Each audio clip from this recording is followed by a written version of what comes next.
हाँ बच्चों, इससे पहली वाली क्लास में मैंने आपको डाइजेस्टिव सिस्टम की परिभाषा बताई थी, डेफिनेशन ऑफ डाइजेस्टिव सिस्टम।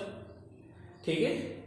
इसके बाद मैंने बताया था कि डाइजेस्टिव सिस्टम किससे बनता है, जिसमें एक एलिमेंट्री केनाल और दूसरा बताया गया था डाइजेस्टिव ग्लैंड्स। ठीक है ना। आहार नाल तथा सहायक पाचक ग्रंथियां। और इस पूरे तंत्र को मैंने एक डायग्राम बना करके आपको एक्सप्लेन किया था। उस डायग्राम में पाचन तंत्र के जितने भी भाग हैं वो सारे के सारे पार्ट्स मैंने एक्सप्लेन किए थे। ठीक है। और उसमें कहां से शुरुआत करी थी? Alimentary canal. एलिमेंट्री केनाल में मैंने आपको सबसे पहले कहा था कि मनुष्य में मुख से प्रारंभ होकर के गुदा तक फैली रहती है, अर्थात कहां से शुरू होती है? माउथ से कहां तक फैली होती है? एनस तक। कैसी होती है? लंबी और कुंडलित नलिका के रूप में। ठीक है ना। लंबी होती है, एलोंगेटेड एंड कॉइल्ड, और पूरी तरह से मस्कुलर होती है। वह नलिका जीवित अवस्था में लगभग 4.5 मीटर होती है, लेकिन मृत्यु के पश्चात रिलैक्सेशन के कारण या शिथिलन के कारण उसकी लंबाई 7 से 8 मीटर भी हो जाती है। ठीक है। नेक्स्ट उसमें फिर मैंने आपको कहा था एलिमेंट्री केनाल को बनाने वाले जो पार्ट्स होते हैं, उसमें मैंने आपको 9 पार्ट्स बताए थे, 9 पार्ट्स, या उनको हम ऑर्गन भी कह सकते हैं।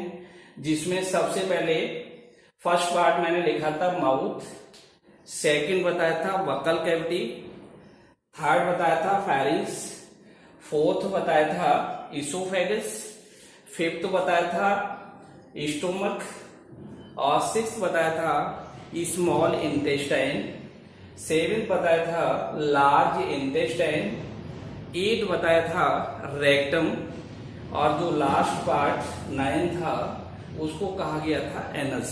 ठीक है। तो अब हम आज कहां से शुरू करेंगे? मुख एवं मुख गुहिका से। मुख एवं मुख गुहिका। ठीक है। ये एलिमेंट्री केनाल का अग्रभाग का प्रथम पार्ट हो गया। इसको यदि हम चाहें तो माउथ,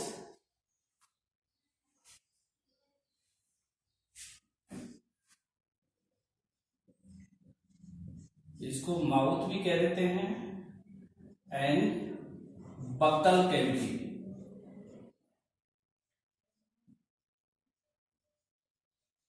बक्कल कैविटी।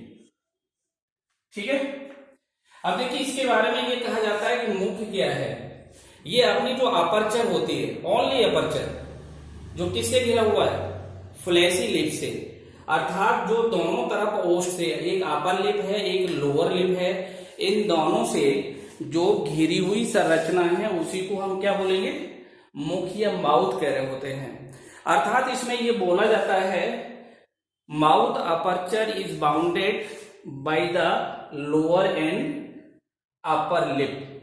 ऊपर वाले और निचले वाले ओष्ठों से घिरी हुई संरचना जो केवल अपर्चर के रूप में होती है, उस अपर्चर के रूप में पाई जाने वाली संरचना या स्ट्रक्चर को ही हम क्या बोलेंगे?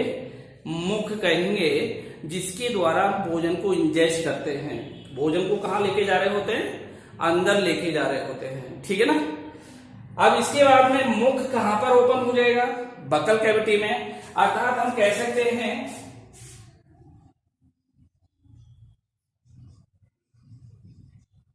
मुख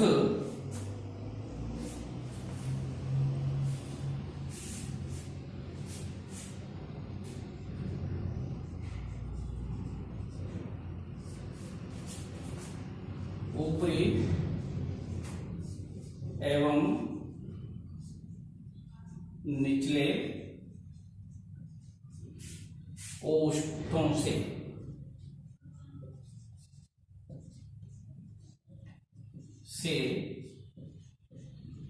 घिरा हुआ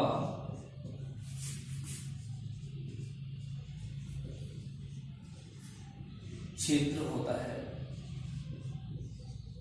किससे घिरा हुआ होता है? ऊपरी और निचले होठ से। ठीक है, ऊपर और नीचे वाला होठ घेर के रखता है इसको, और इसीलिए हम इसको क्या कह रहे होते हैं? अपर्चर, अर्थात इसको क्या बोला जाता है? मुख अपर्चर कहा जाता है। ठीक है, यह, या फिर आप ये कह सकते हो जो किसमें खुल जाता है? मुख गुहिका में।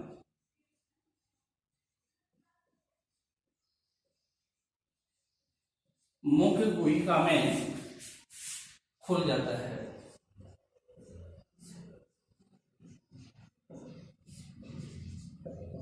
ठीक है, मुख गुहिका का ऊपरी भाग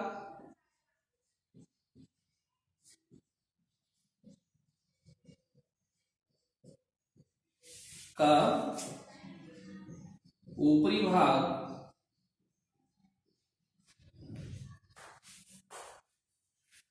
कठोर एवं कोमल तालों द्वारा बना होता है। तालों द्वारा बना होता है।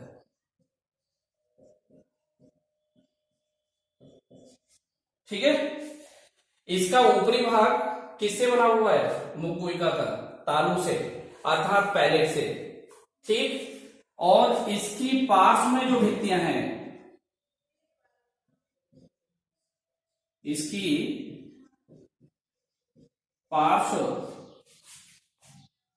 सतह किससे घिरी होगी? घिरी होती है।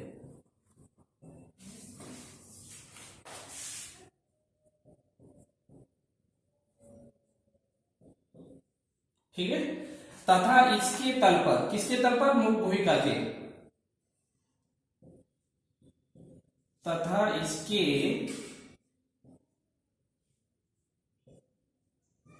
अधर तल पर मांसल जिह्वा पाई जाती है। इसको कहते हैं फ्लैसी टाउन। जिह्वा पाई जाती है। ठीक है, इस पर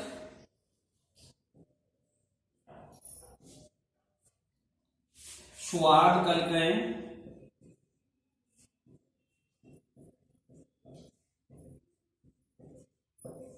उपस्थित होती हैं।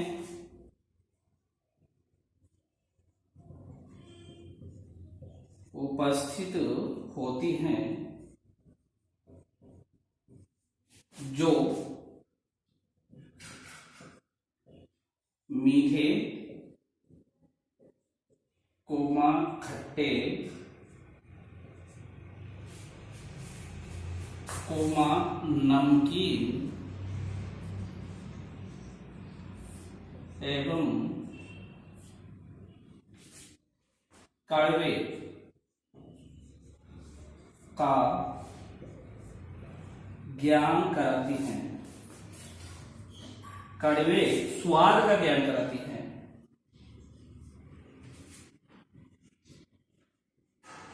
स्वाद का ज्ञान कराती हैं।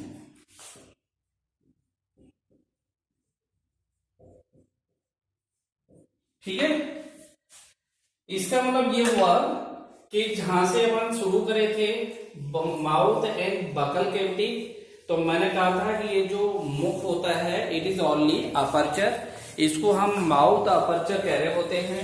और ये माउथ अपर्चर किससे घिरा होता है? ऊपरी और निचले ओष्ठों के द्वारा, जिनको अपर लिप और लोअर लिप कह रहे होते हैं। यह आगे किसमें खुल जाता है? बकल कैविटी में। आगे की तरफ जो चौड़ा भाग है उसको क्या कह रहे होते हैं? मुख गुहिका। और इस मुख गुहिका का जो ऊपरी भाग होता है वो किससे बना होता है? कठोर तालु और कोमल तालु के रूप में। ठीक है, तथा इसके पास में भित्तियां पाई जाती हैं चारों तरफ से भित्तियां घेरे रहती हैं, और जो अदर पार्ट होता है, बेसल पार्ट होता है मुख गुहिका का, उसमें फ्लैशी डाउन, जिसको हम कह रहे होते हैं या तो पेशीय जिह्वा या इसको क्या कह दिया जाता है, मांसल जिह्वा, ये पड़ी होती है या लगी होती है। और इसके ऊपर बहुत सारी क्या पाई जा रही होती हैं, टेस्ट वर्ड्स पाई जा रही होती हैं। कौन सी वर्ड्स, टेस्ट वर्ड्स। सामान्य रूप से ये 4 प्रकार की होती हैं, और इन टेस्ट वर्ड्स के द्वारा किसका पता लगता है, मीठी स्वाद का, खट्टी स्वाद का, नमकीन का एवं कड़वे का।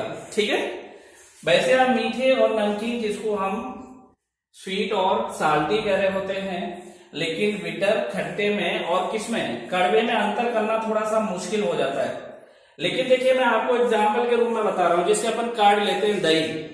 दही क्या होता है, खट्टा होता है, लेकिन वहीं पर अगर नीम की पत्तियां हम खा करके देखें कैसी होंगी, कड़वी होंगी।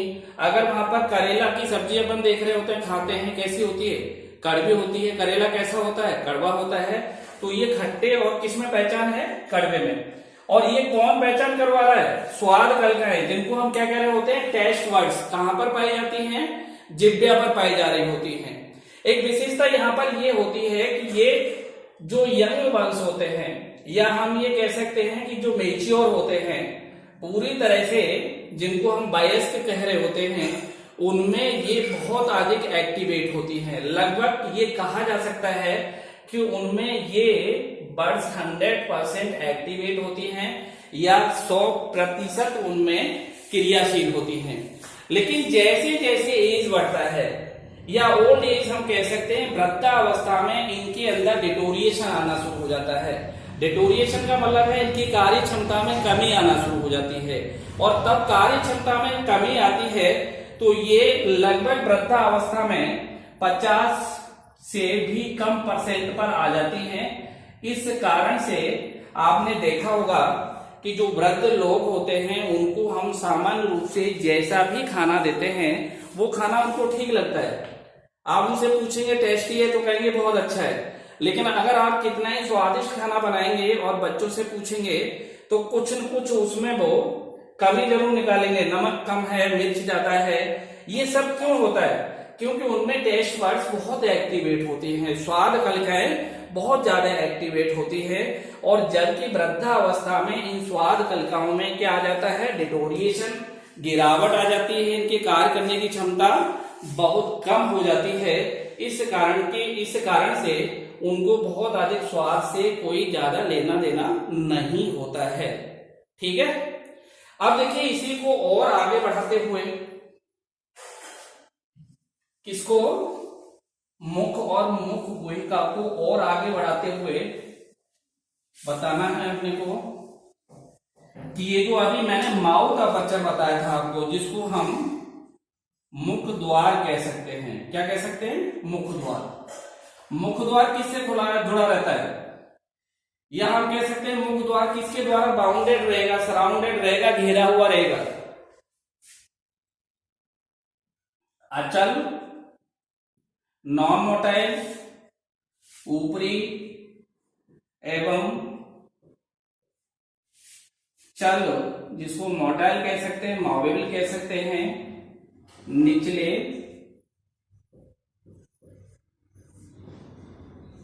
जबड़े द्वारा, जॉज द्वारा घेरा रहता है।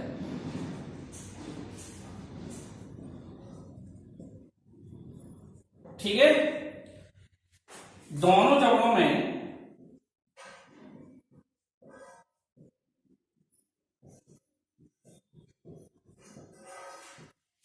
दांत पाए जाते हैं।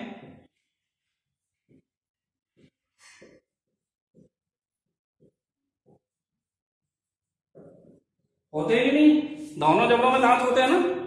और ये दांत क्या करते हैं, ये भोजन को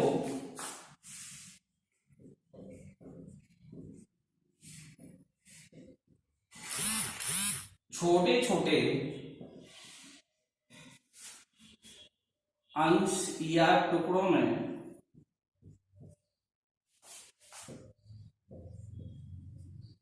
तोड़ने एवं चबाने का काम करते हैं।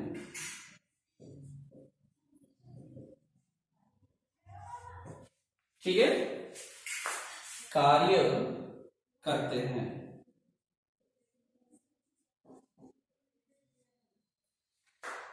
मनुष्य में पाए जाने वाले दांत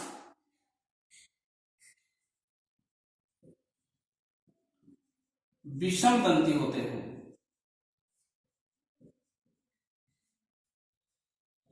कैसे होते हैं? विषम दंती होते हैं, जो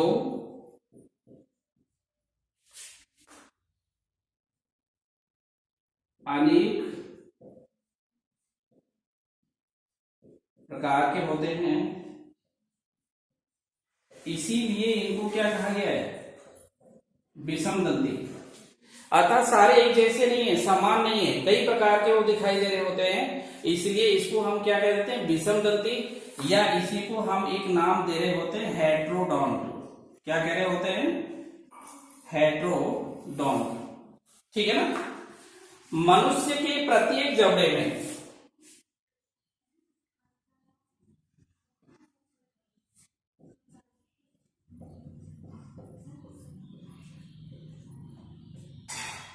चार कृंतक दांत जो भोजन को काटने, इसलिए इनको बाइटिंग टीथ भी कहते हैं, काटने में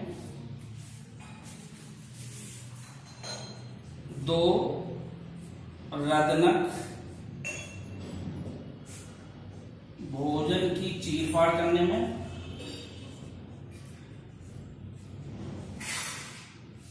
चीरफाड़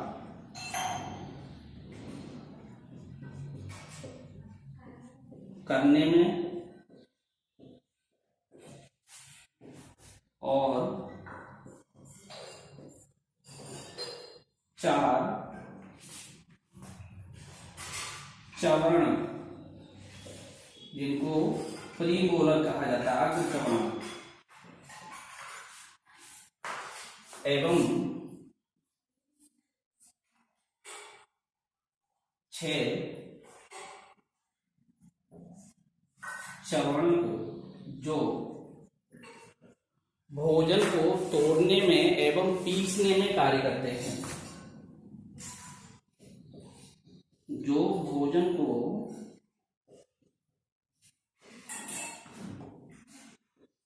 तोड़ने एवं पीसने में कार्य करते हैं या सहायक होते हैं।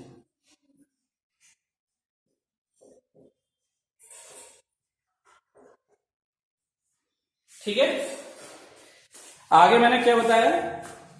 जो माउथ अपर्चर होता है वो अपर जॉ के द्वारा तथा लोअर जॉ के द्वारा सराउंडेड रहता है। ऊपरी जबड़ा कैसा होता है? फिक्स होता है, अचल होता है, इसमें मूवमेंट नहीं होता। निचला जबड़ा कैसा होता है?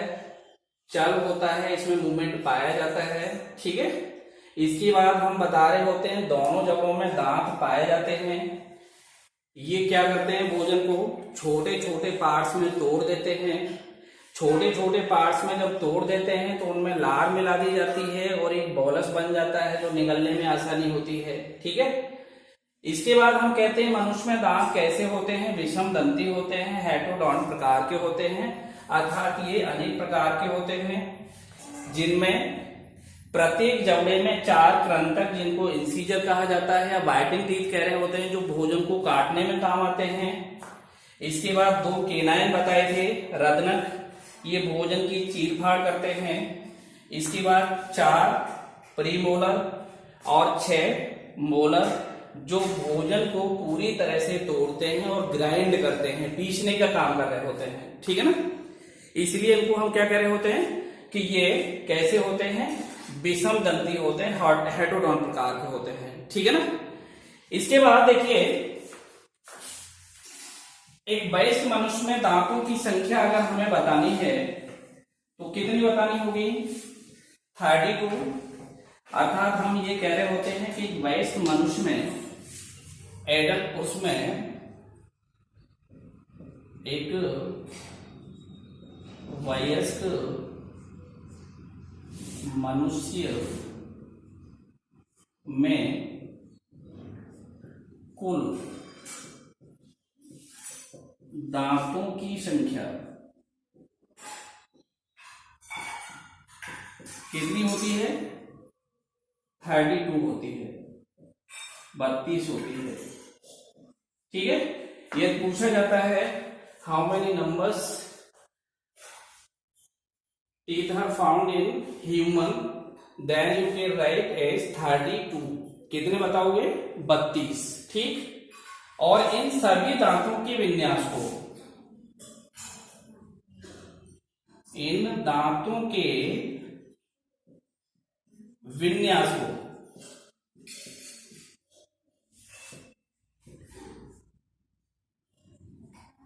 दंत सूत्र द्वारा, डेंटल फार्मूला द्वारा व्यक्त किया जाता है, ठीक है। किसके द्वारा व्यक्त किया जाता है? डेंटल फार्मूला द्वारा। अर्थात हम कह सकते हैं orientation of teeth are called as dental formula, या हम ये कह सकते हैं डेंटल फार्मूला के द्वारा हम दंत विन्यास को व्यक्त कर रहे होते हैं। अर्थात orientation of teeth is denoted by the dental formula. किसके द्वारा व्यक्त करेंगे? दंत सूत्र के द्वारा, ठीक है। मनुष्य में जो दंत सूत्र होता है जिसको हम डेंटल फार्मूला कह रहे होते हैं, इसको निम्न प्रकार से लिखा जा सकता है। इसमें यहां पर इंसीजर, इसके बाद में केनाइन, इसके बाद में प्रीमोलर, इसके बाद में मोलर,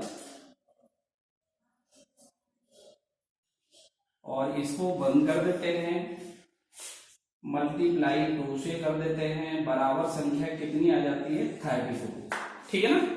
प्रत्येक जबड़े में मैंने अभी कितने बताए थे आपको? 4 तो क्या होते हैं? इंसीजर, जिनको वाइटिंग टीथ कहा जाता है, या कृंतक दांत कह रहे होते हैं। केनाइन की संख्या कितनी होती है? 2 होती है। प्रीमोलर की संख्या कितनी होती है? 4, जिनको आग्र चवण कह रहे होते हैं। मोलर की संख्या कितनी होती है? 6। तो आप देख लीजिए, 2 यहां पर 4 बताए थे मैंने, 2 यहां पर बताए थे 6, 4 यहां पर बताए थे 10, और 6 यहां पर बताए थे, कितने हो गए? 16। और 16 से मल्टीप्लाई कर देंगे, कितना आ जाता है? 32। लेकिन यहाँ पर जो लिखा है ये फॉर्मूला लिखिए पूरे जबड़े को, क्योंकि एक जो जबड़ा है हमारा यहां से हाफ में माना जाता है। तो इधर अगर हम हाफ में दिखाएंगे तो ये ऊपर वाला पार्ट आ रहा है, और दूसरे हाफ में दिखाएंगे तो ये नीचे वाला पार्ट आ रहा है। और फिर चूंकि 2 जबड़े हैं तब मल्टीप्लाई किससे कर देते हैं? 2 से कर देते हैं, ठीक है ना। तो आप देखिए 2 यहाँ पर और 2 ये दोनों 4 हो गए। 4 मैंने बताए थे कहां पर होते हैं? ऊपर वाले जबड़े में। कौन से? Biting teeth. इसके बाद में एक है, ये क्या है? 2 कौन से होते हैं? केनाइन। इसके बाद ये कितने हैं? 2, 4 क्या हो जाएंगे? प्रीमोलर। और ये कितने? 3, तो ये कितने हो जाएंगे? 6 हो जाएंगे, ठीक है ना। क्या कहेंगे इनको? मोलर कह देंगे, ठीक है। इस तरह से यहाँ पर दांतों की कुल जो संख्या होती है वो कितनी होती है? 32 होती है। अर्थात जो हमारे इंसीजर दांत होते हैं ये सामने होते हैं, बाइटिंग टीथ कहला रहे होते हैं। लाइक ए चीजिल, जैसे लोहे को काटने वाली छेनी होती है, बिल्कुल उसी की तरह दिखाई दे रहे होते हैं। उसके बाद में साइड में देखोगे दोनों जबड़ों में तो क्या होगा? पॉइंटेड दांत दिखाई दे रहा है, कैनाइन कहलाता है, भोजन की चीरफाड़ करने के लिए। इसके बाद पीछे की तरफ जाओगे तो प्री मोलर और मोलर दोनों कैसे दिखाई दे रहे होते हैं? ऊपर से चौड़े, और बीच में हल्की सी कैविटी होती है, और कैविटी से चारों तरफ उसमें क्या लगी होती है? धारियां, रिज बनी होती हैं, जो भोजन को क्या करती है? ग्राइंड करने का काम करती है, पीसने का काम कर रही होती है, ठीक है ना। इसलिए आसानी से भोजन को पूरी तरह से ग्राइंड कर दिया जाता है। इस कारण से इन दांतों को हम विषम दंती कह रहे थे, ठीक है ना। किसके द्वारा इनको प्रकट किया? डेंटल फार्मूला द्वारा, इंसिजर, केनाइन, प्रीमोलर और मोलर। अगर आपको याद नहीं रहता तो ये 21-23 करके आप याद रख सकते हो। 21-23, नीचे भी 21-23 लिख दीजिए, मल्टीप्लाई 2 से कर दीजिए, कितना हो जाएगा? 32 हो जाएगा, ठीक है ना। इसके बाद देखिए नेक्स्ट हम ये कह रहे होते हैं कि मनुष्य में जो दांत होते हैं वो जीवन में 2 बार आते हैं। मनुष्य में दांत जीवन में कितनी बार आते हैं? 2 बार आते हैं।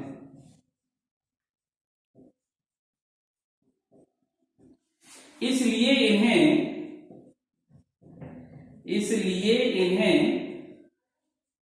क्या बोलेंगे बताओ? 2 बार दंती कह दिया जाता है।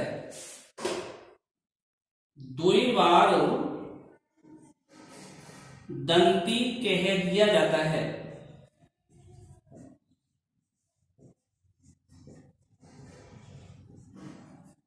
ठीक है, 2 बार दंती का मतलब क्या होगा? डाइफायोडोंट। अर्थात दांत जीवन में कितने बार आते हैं मनुष्य में? 2 बार आते हैं। पहली बार आने वाले दांत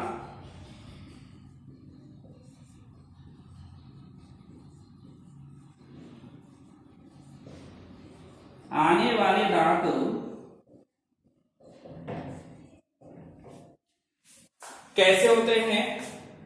मिल्क टीथ, जिनको दूध के दांत या लैक्टियल टीथ भी कह दिया जाता है या टेम्पोरेरी टीथ भी कह दिया जाता है, अस्थायी दांत कह देते हैं। ठीक है, इनकी संख्या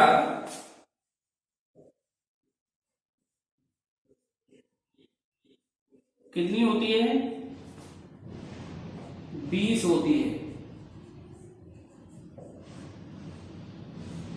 अर्थात कौन से वाले दांत इनमें नहीं पाए जाते?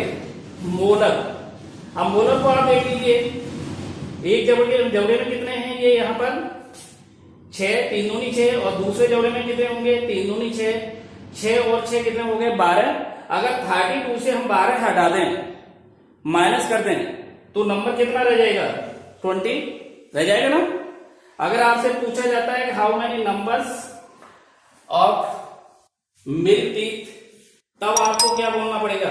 कितने होते हैं? 20 की संख्या में। और 20 की संख्या में कौन से वाले अनुपस्थित रहते हैं? मोलर्स। क्या लिखोगे? आते हैं इनमें कौन से दांत अनुपस्थित हैं? अतः इनमें मोलर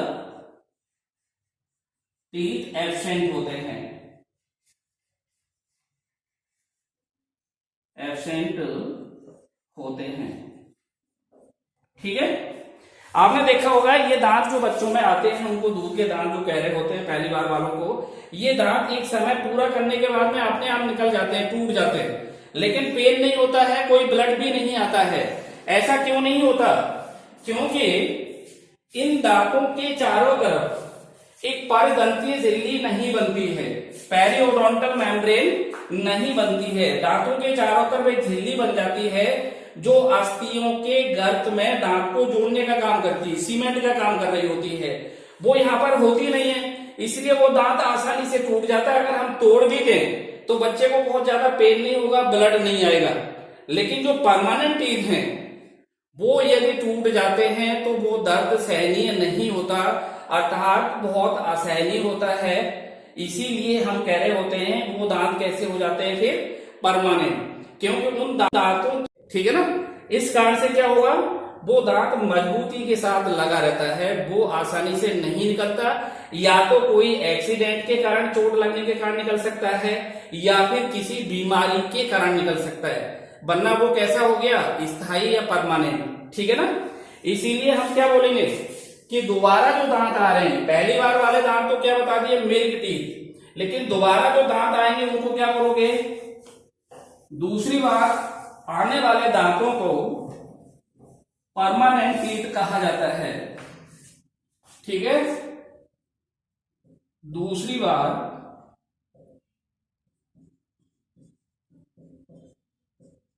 आने वाले दांतों को